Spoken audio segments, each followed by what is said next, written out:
Facebook's fault. The UN said very clearly Facebook played a critical role in the Rohingya genocide in Myanmar. The US government came out a couple days ago and declared that formally a genocide. And Ethiopia is the second one, right? Actions on Facebook, the militarization of the platform. And speaking of Russia, in the case of Myanmar, literally Myanmar was sending officers into Russia to learn Russia's playbook. Francis, thank you very much for joining us. Thank you for inviting me. Happy to be here. Let's talk about the online safety bill. Now, it's a huge bit of legislation. It's a very ambitious bit of legislation. It's the first time anyone in the world is trying to regulate big tech. It claims its ambition is to make the UK the safest place in the world to be online. In your view, does it succeed in doing that? I think in order to be effective in keeping people safe online, we need to make sure that we focus on processes and systems, which sounds really dry. It sounds really academic. But unless we establish a duty of care where platforms need to build in safety by design, they need to think about what the consequences are of the choices they're making, I think we're going to keep seeing the problems that have been amplifying over the last 5 to 10 years. This isn't about bad content. It's not about bad people. It's about systems that give the most reach and the most distribution to the most extreme ideas. And I don't think that's really going to get catched in the form the bill is in today. In the bill, I mean, the government say that absolutely at the heart of this is this statutory duty of care for companies to make sure their users are not coming across harmful content, but you're not convinced? So in something like the Digital Services Act, which is the equivalent legislation in the EU, it specifically says companies must take into consideration fundamental rights, including the fundamental right of freedom of speech, when they're designing their products. And there's not the similar kind of language in the UK bill. Which means the Facebooks, the Instagrams are able to circumvent this statutory duty of care, do you think? So the way the law is currently written, there's a lot of focus on very specific classes of bad content. And it's limited to illegal content. It's not legal but harmful. And that's the stuff that's causing mental health problems in kids. That's the stuff that leads to addiction, leads to other kinds of self-harm. The current UK bill is very focused on, terrorism, very specifically focused on maybe hate speech, but it's not looking at the systems that drive these problems. And so I think unless you have an obligation for safety by design from the beginning, I think you're going to have some big holes in the bill. It does include legal but harmful content as well, but it gives Parliament the role in defining precisely what it is. There has been a huge row, hasn't there, over here about exactly what legal but harmful should be. One man's view might be a woman, or another man's different view. Is Parliament the right place for that definition, the power of putting that definition in place to exist? I don't know all the exact details on the law. My understanding is there's a lot of that definitional authority. It's actually with is it the Secretary of State. It's in the executive. It's not as much in the legislature. And so I think that we need to also remember having an independent regulatory authority is important, especially if we want to have it stay outside of political influence. Okay, so you'd like a bit harder language, tighter, more all-encompassing language, perhaps. And this question of it's not enough for us to try to stop the problems after they happen. We need to be thinking about what's the upstream way to control these things. From the beginning, I've been saying that when we focus on bad content, when we focus on AIs that are going to magically pull out the bad content, we forget that means we have to rewrite those AIs over and over again in each language. And the reality is UK actually is a very linguistically diverse place. Beyond just, Welsh, there's lots of speakers from around the world. There's 200 languages spoken in London. Right now, Facebook only minimally supports more than maybe 5 or 10 languages. And that's a huge problem when you start talking about things like terrorism content. And you don't think that the bill has that legal duty on big tech to safeguard in all languages? Yeah. As the bill is currently written, all the transparency efforts don't even require you to break out those stats by language, right? That Facebook might say this is how much child endangering content is on the platform, but not have to disclose they only can detect it in 5 languages, right? So there's some little tweaks like that where we have to think about we live in a linguistically diverse world. And Facebook has been trying to avert our eyes from the fact that their solutions require us to build them over and over again in each language. When you were over in the UK last October, you gave some very powerful evidence to a House of Commons committee. And your main argument was Facebook, Instagram and the likes doesn't allow children any hiding place from the bullies. This bill, if it doesn't go all the way, it establishes a bit of a hiding place, in your view, or no hiding place at all? I think there are. So on a lot of these things, we either can try to solve the problems after the fact. So, for example, there's not provisioning in the bill around like how do we make sure kids are kept off these platforms, right? And there's the mechanisms for transparency on how the platforms operate. Where like if they're not trying hard enough, is that a problem?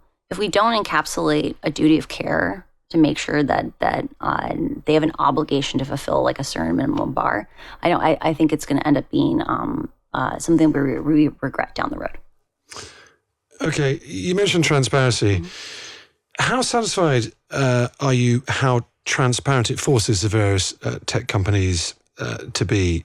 So there's obviously a duty in the bill on tech companies to declare whatever information the regulator, Ofcom, wants of them. Does that, in your view, go as far as them having to declare their precise algorithms if the regulator wants? So I think there's a really important thing for us to tell between things that have been kicked down the road in terms of like defining for the regulator to ask them of the platforms and things that are written into the letter of the law. What we've seen on past tech reform is that if we don't articulate in the bill, like we need to solve these problems now. So for example, the Children's Code is a great example of this.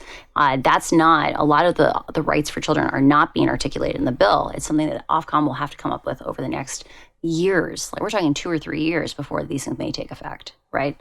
In the case of transparency, a lot of the transparency mechanisms, there's a 2-year horizon on even evaluating, is it a good idea? While things like the Digital Services Act over in the EU is going to have a right immediately for researchers to be able to get access to data.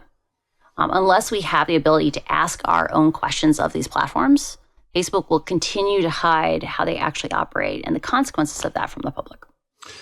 Let's talk about enforcement powers. It's got a lot of enforcement powers given to the regulator in this bill as well. The main one is giving Ofcom the power to fine companies failing up to 10% of their annual global turnover. And that's a lot of money. A lot of money. I think it's important. That does sound something that you would welcome, presumably. I think remember, with tech companies, the amount of money we're talking about is just astronomical. So in the case of, Facebook has been talking about recently how they're spending $5 billion a year on safety, ignoring the fact that they're doing $75 billion of stock buybacks. So that's a 75 with 9 zeros after it. And remember, a stock buyback is literally lighting money on fire. 10% of revenues, is it revenues or is it profits? It is annual global turnover, so it's revenues, all their money, their money. That would be meaningful. So like if Facebook got a $14 billion fine, that would be a meaningful action. Like they would stand up and take note on that. Because you have to remember when they did the $5 billion fine for Cambridge Analytica, the stock price went up afterwards. So like the market was like, oh, we were worried they would give us a bigger fine, but it's only $5 billion. I suppose the question is, isn't it? Yeah. Facebook are not domiciled in the UK.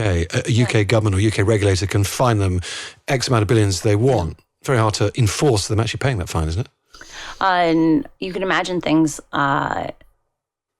You can imagine how would they force them to? I guess you can say like, better not fly through UK airspace.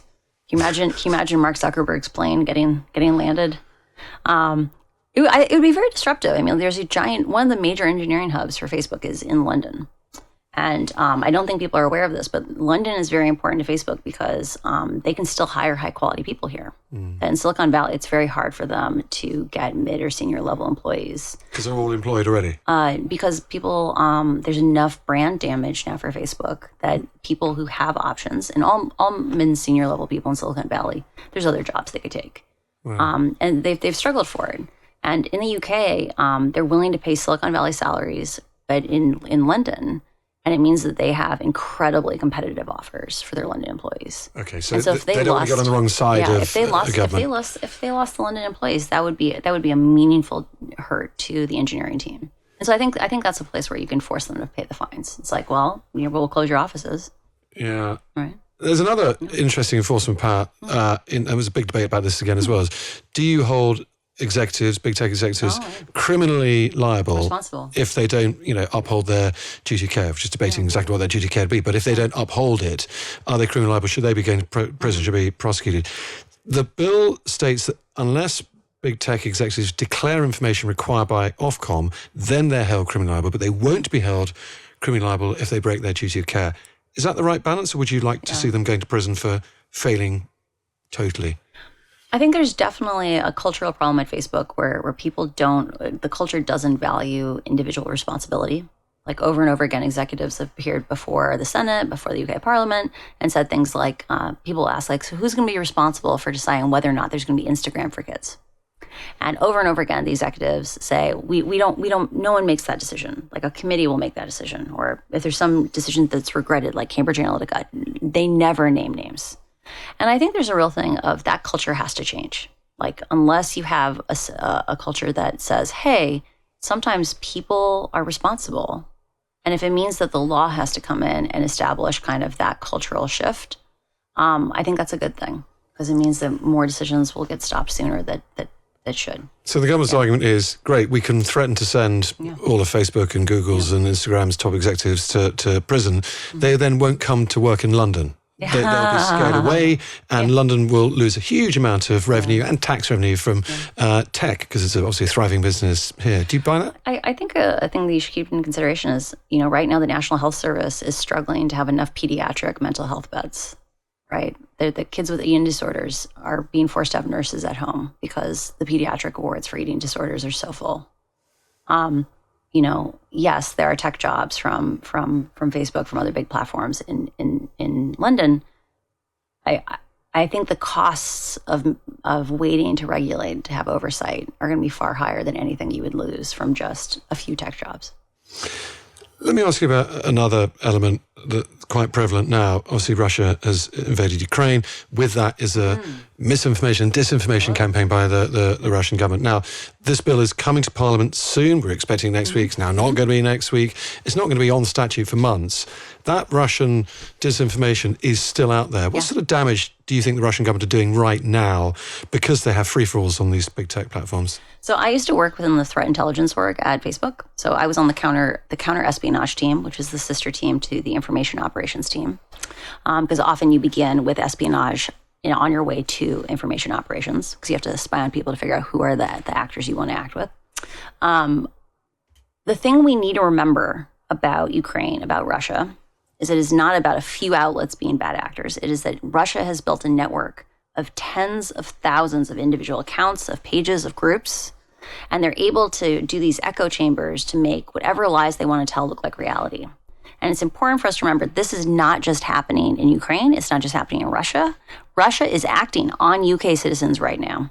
And Facebook has the tools to detect these behaviors, but they don't staff the teams, like the actual humans who are responsible for looking at the outputs of those systems and taking down the accounts. They understaff those teams. When I worked on counterespionage, we only worked on a third of the cases we knew about because we were so understaffed. And we intentionally never wrote detection pipelines for espionage because we didn't have the staffing to deal with what we already had. And you don't think that's changed now? Russia is fighting in Ukraine as we speak, and yet Facebook, you don't believe, from what you learned, haven't upstaffed these sort of teams. I'm sure that they have shifted that team from focusing on those threats around the world. Like if you're in Taiwan right now, I guarantee you the Chinese are having a field day because Facebook is distracted by Ukraine. But even then, like, when I was there, there were under 20 people who were on the information operations team that were responsible for actually saying, this is an information operation. Let's take it down. Let's go through the policy process, make it happen. Russia has 10,000 people. We had less than 20 people for the whole world. Even if they 10x that team. 10,000 people propagating these accounts, disinformation. Being puppet accounts, going and inserting information, contacting journalists and spreading and trying to convince people of stories that aren't true. Even if they had 200 people, it wouldn't be enough to keep us safe. And until they have to publish their numbers for those teams, until there are safety numbers in the break rooms where someone like me could have called the government and said, we have a security problem. Until that's true, none of us are safe. Does the online safety bill do enough to address that? I don't think so. National security is one of those things where it's complicated. We need to have way more Facebook has decided they want to take on a major national security responsibility in isolation. And until they have to publish exactly what their investment is, until there is an independent ability to audit their actions, we cannot assure our safety. Right. So you would like to see the bill do more on that transparency. Yeah, independent audits, that kind of thing. Fine. Let's just talk a little bit about you. Let me ask you very straightforwardly, why did you decide to leave a perfectly well-paid job in Palo Alto at the center of the modern universe, where the weather was wonderful, it's not so great here in the UK, that's not so bad today, to go and become a whistleblower and to put yourself personally at risk and to lose what was a great salary? It's interesting. Like when I was in graduate school, so I got an MBA. I was very dismissive of finance because I was one of these like obnoxious mid-20-somethings that was very judgmental. And during right before COVID happened, I shorted the market and I started like learning about finance and a bunch of stuff. And suddenly I realized even if I blew up my tech career, like if I followed my conscience and I lost my tech career, I was like, I could probably, I'm very good at math. I could probably at least do finance. And so that made me braver. But the thing that actually tipped me over the line, because like I always say when I hear someone say, you're so brave, what I hear is you're so privileged. Like you had the resources to be able to take that risk, right? There's lots of people who want to follow their conscience, but don't necessarily have an opportunity to. But the thing that pushed me over the line was the reality is we have now had 2 genocides that outside observers have said this was Facebook's fault. The UN said very clearly Facebook played a critical role in the Rohingya genocide in Myanmar. The US government came out a couple days ago and declared that formally a genocide. And Ethiopia is the second one, right? Actions on Facebook, the militarization of the platform. And speaking of Russia, in the case of Myanmar, literally Myanmar was sending officers into Russia to learn Russia's playbook. That's why the 2 playbooks look so similar. But I looked at it and I was working originally, my first job at Facebook was on civic misinformation. And civic misinformation was misinformation in places that didn't have third-party fact-checking. And it was just such a horrifying wake-up call because there's 1 billion people on Facebook who don't have an option to leave Facebook because the internet and Facebook is synonymous. 80 or 90% of all the content in their language is only available on Facebook. And when Facebook chooses not to build a safety system, I was saying before, when you focus on content, you have to rebuild the AI over and over and over again in each language. For those 1 billion people, they often live in places that are much more linguistically diverse, where they speak smaller languages than, say, English, which has 1 billion speakers. And I looked at it and I was like, oh my God, like we are reading just the first chapters of a dystopian novel that has an ending that is too horrific to imagine. And I really wanted to be able to sleep at night for the rest of my life. And so I always feel a little bit uncomfortable when people are like, oh, you're so brave or whatever. I'm like, I looked for this idea of watching this horrible future play out and knowing I could have done something. And so that's why I came forward. I was like, I think I can figure out how to make a life out of this, and I don't want to live knowing I could have done something when I had the option. I suppose someone might be able to say, well, look, you're not an old person. You would have known what Facebook is. Mm-hmm. You would have known it was run by some people who enjoy power and enjoy making a whole lot of money as well. Do you feel you might have been just a bit naive to go to work for them in the first place? Oh no, I was very critical of them when I came in. Right, like I had a very, very close friend who had been initially I'd hired him to be my assistant when I got very sick in 2014 and I had to relearn to walk. So I was paralyzed beneath my knees. I was in a wheelchair and I had to like full on relearn to walk. And this person was like my guide to like getting my life back. Like he would take me walking every day, even though like I would need breaks after very, very short stints, like a quarter of a mile. He loved weightlifting, so he taught me to eat what are macros and like eating protein and all those things. And I lost him to misinformation over about 6 months in 2016. And he was a smart, funny, college-educated guy, empathetic. And, the internet just whispered in his ears. And like, I still remember the last argument we had where we were exchanging these like 1,000-word emails on, does George Soros run the world economy? And I'm like pulling out Wikipedia links and explaining like all these like shadowy, nefarious revolutions he's funded are like people in squares holding flowers. Like they call it the Rose Revolution because they were holding roses, right? And he said to me, like, do you even read your own citations? Like all your citations are mainstream media. And I remember just sitting there being like, oh my God, like how do we walk back to reconciliation if we can't agree on what facts to even discuss? Right. And so like when I went into Facebook, like I wanted no one to ever experience the pain that I had experienced. Right. Like if I could make even a small dent on it, it was going to be worth it. And it's more that I had never thought about the international consequences. And I had never thought about this idea that there's like 1 billion people, maybe 2 billion people for whom Facebook is the internet.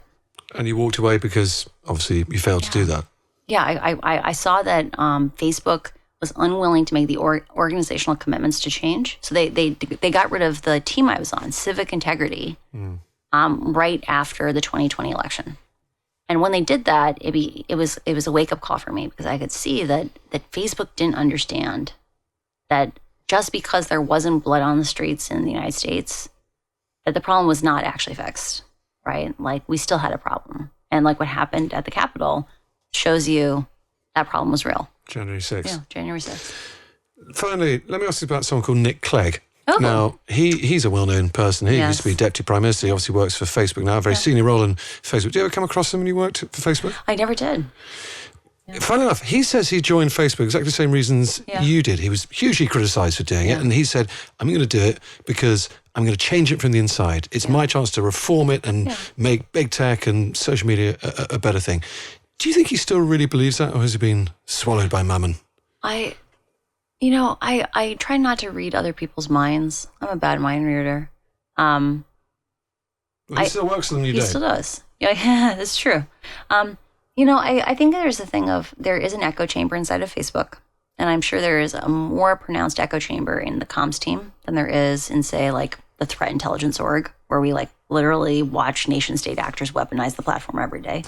And it's one of these things where when we are there's a saying, you are the average of your 5 closest friends, right? Like be very careful who you hang out with because you kind of become the average of those people. If you go in there and you're surrounded by all the people who thought there was a problem have quit. And all the people who have been able to tell themselves a story that's convincing enough that allows them to stay. I think that would be really hard. Like it would be hard to be grounded in the truth in that environment. And so I don't know. I don't want to read his heart. I can't read men's souls, but I wish him the best. Okay. Well, I think you came quite close. Fascinating. Frances Haugen, it's absolutely fascinating. Thanks so much for coming in. Thank you for being on TNG. Thank you for inviting me.